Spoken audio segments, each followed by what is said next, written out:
Fala galera, Thiago Ferreira aqui para falar do Atlético Paranaense, das gurias Furacão, treinadas por Breno Basso. Antes da gente iniciar a análise, não esquece de deixar um joinha, de compartilhar esse conteúdo com quem gosta de futebol feminino, com quem torce para o Atlético Paranaense. Bora falar, bora ampliar essa conversa, esse debate.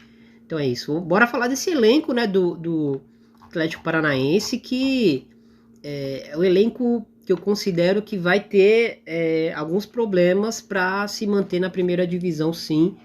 Acho que é uma tarefa difícil e deve ser o primeiro objetivo desse time na temporada de 2023. A gente sabe que dentro do campeonato estadual o Atlético é uma força, mas no cenário do Brasileirão Feminino A1, nós já tivemos aí o primeiro jogo da Supercopa Feminina, e já deu para ver que é um time que vai ter muitos problemas e muitos problemas defensivos, né? Então, primeiro a gente vai comentar esse elenco do Atlético Paranaense para depois analisar aí como esse time se comportou nesse primeiro jogo e esse elenco, né? O que esperar desse time no Brasileirão. Então, bora falar de quem saiu primeiramente desse time, né? Yanina Sousa, goleira argentina. Sol foi uma jogadora interessante aí na temporada passada, mas teve um pacotão de chegadas e o nível dessas chegadas eu não sei se credenciam o Atlético a brigar por G8, né? Na verdade, na minha convicção, não credenciam ainda o Atlético a brigar por G8. O time visivelmente se fortaleceu, mas o nível da 1 talvez peça um pouco mais, né? Dos nomes que chegaram. Nomes, algumas jovens muito boas, mas ainda sem essa experiência nacional, né? E algumas outras jogadoras que a gente vai debater. Bom, quem chegou? Thaís Helena, goleira, e eu acho que ela é a melhor goleira à disposição do Atlético Paranaense, apesar que nesse primeiro jogo a Renatinha foi titular, né? E a goleira que já vinha atuando no clube há mais tempo, mas eu acredito que a Thaís Helena tem teto de A1, né? Acho que é uma goleira mais confiável, mas aí é a minha opinião. E o que os treinos mostram pro Breno, pro seu treinador, pro Breno, pro seu treinador de goleiras, é o que importa, né? Laterais, Ana Rafaela, a Evelyn chegaram, zaga, Hillary chegou, já chegou, já estreou. A Joyce, ela é volante, mas ela pode atuar, né? Como uma lateral esquerda também. Então a gente considera a chegada dela aí também. Avançando, né, tem Nath Rodrigues, que já fez a sua estreia.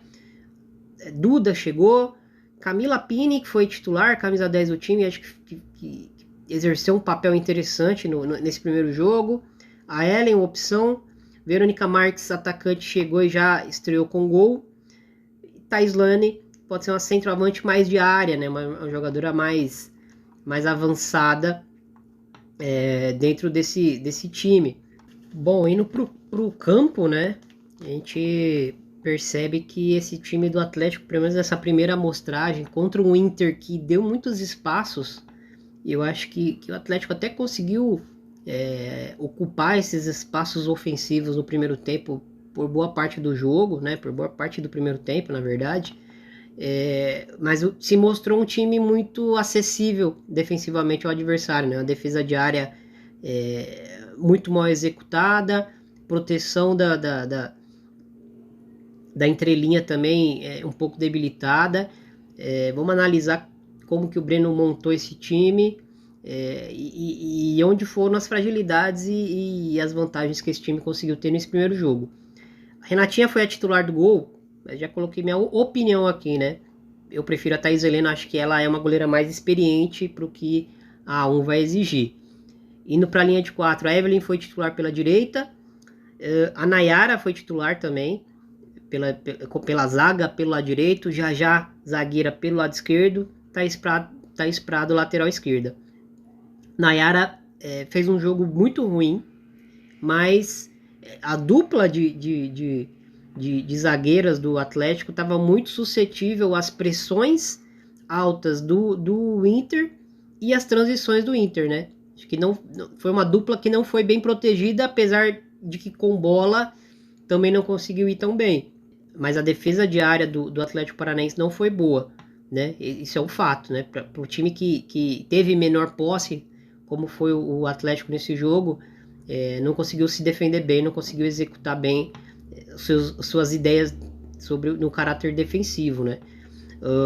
Subindo um pouco no campo, a Paloma foi a primeira volante desse time, e aí começam as surpresas, né? Camila Pini usou a camisa 10, mas ela foi a 8, né? Ela foi uma parceira, uma dupla ali com a Paloma.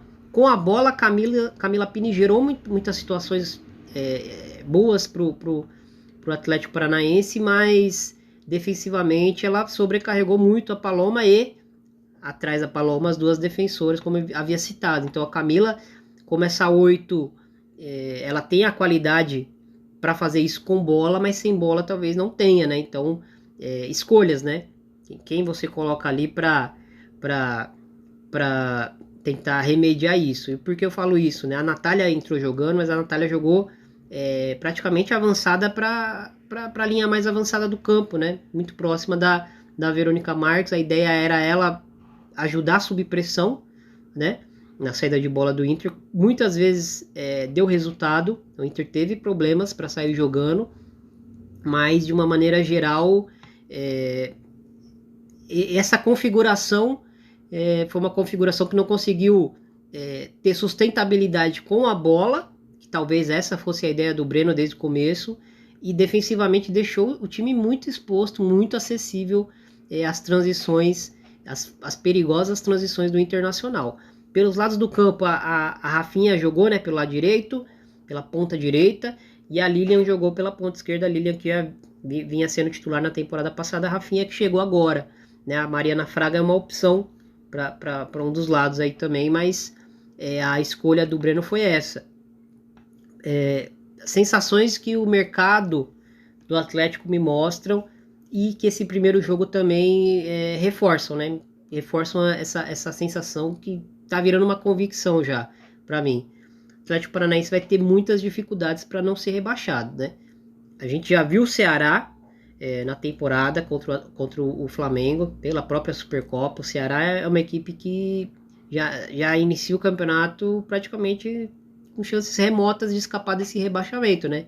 É a equipe mais frágil do Campeonato Brasileiro A1.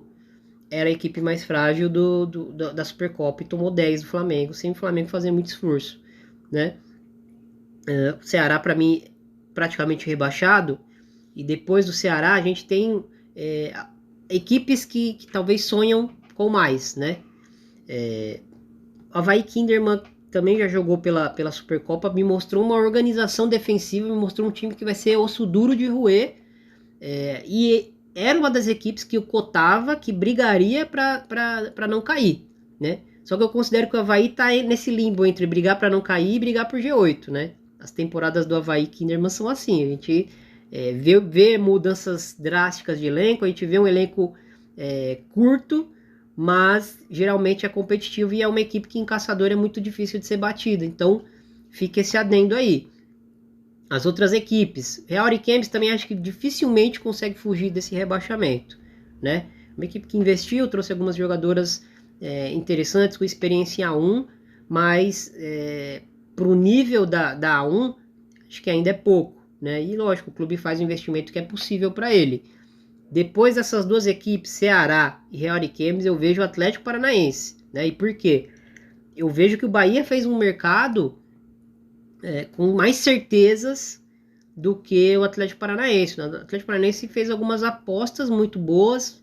Trouxe a Camila Pini, a Verônica já marcou na estreia, a Rafinha pode ser uma jogadora importante, Hillary já acho que são duas zagueiras melhores do que o Atlético tinha, pelo menos a curto prazo, né?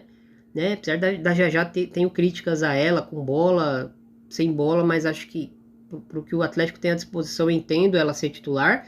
Acho que a Hillary deve ganhar a posição em breve, né?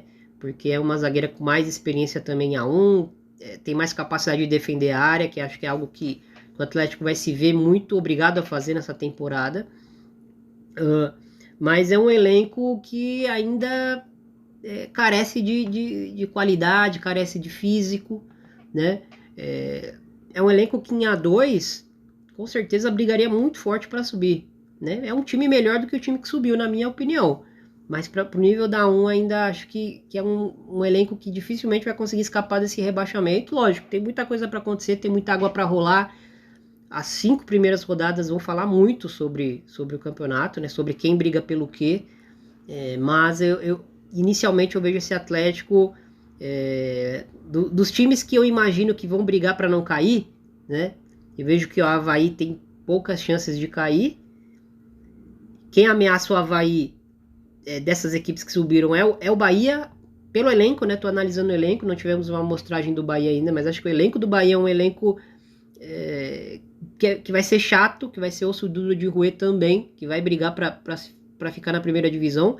E eu não vejo o Atlético com um elenco no nível do Bahia, por exemplo, né? Acho que a melhor contratação do Atlético, para mim, foi a Thaís Helena, né? A goleira. Acho que é uma goleira consolidada com o nível de A1. Então, vamos ver aí como é que vai ser os próximos capítulos desse Atlético Paranaense o início da A1, decorrer da temporada. Vamos ver se esse Atlético pode surpreender, pode brigar em outro patamar, mas inicialmente acredito que não. Inicialmente acho que briga para não cair e acho que as chances de não ser rebaixado são pequenas, né? São pequenas. Então é isso, gente. Gostou, quer debater? Bota aí nos comentários. Não concordo com isso, concordo com isso. A gente tá aberto aqui, ninguém aqui é senhor da razão, a gente tá aberto para conversar, para ver outros pontos de vista. A ideia de debater é isso, né? Confrontar ideias e encontrar os pontos em comum aí entre as divergências, né?